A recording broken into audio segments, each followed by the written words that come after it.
Let's start with the RC car basics. Categories.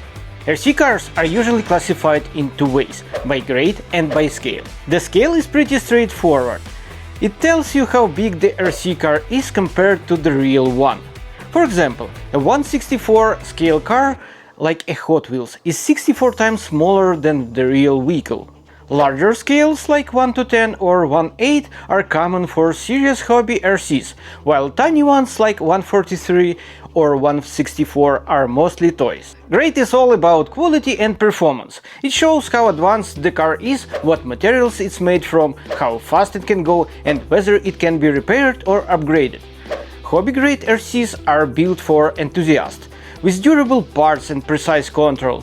Toy-grade RCs are simpler and cheaper, perfect for casual play or younger drivers. When it comes to price, it usually follows the grade. Toy-grade cars range from about $20 to $100.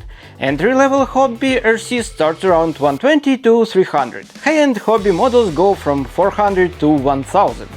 At the pro level, things get serious. These are race-tuned machines used in official competitions. They often come as kits only, built from the ground, with carbon fiber chassis, precision suspension setup, and brushless power system. A complete professional setup, including batteries, a charger, a radio, and spares, can easily reach $1,500 or even $3,000 or more. In short, the more you spend, the more performance and longevity you get. The car we are about to build isn't just another toy, it's designed for real performance. It's a 1/18 scale RC car, about the same size as the Traxxas Titan, compact but fast and powerful. It can reach around 35 km per hour and run for 20 to 30 minutes on a single battery.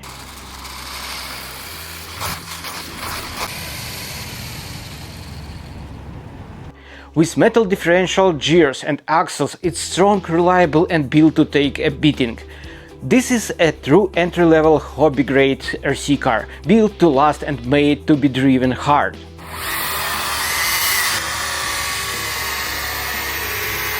And the best part? You can build it under $200. All the parts are easy to find, whether on Amazon or overseas suppliers. All the electronics are plug and play, no soldering, no coding, no setup headaches. Just connect a few plugs and you're ready to drive. And here is something even better. When you crash it, and trust me, it's bound to happen, especially if you send it straight into a wall, you can simply reprint the broken parts for almost nothing. With most commercial RC cars, replacement parts can cost a fortune. That's part of their business model. But with this one, you are in control. In the next chapter, I will go over some 3D printing techniques to make your parts stronger and more durable. Stay tuned, we're just getting started.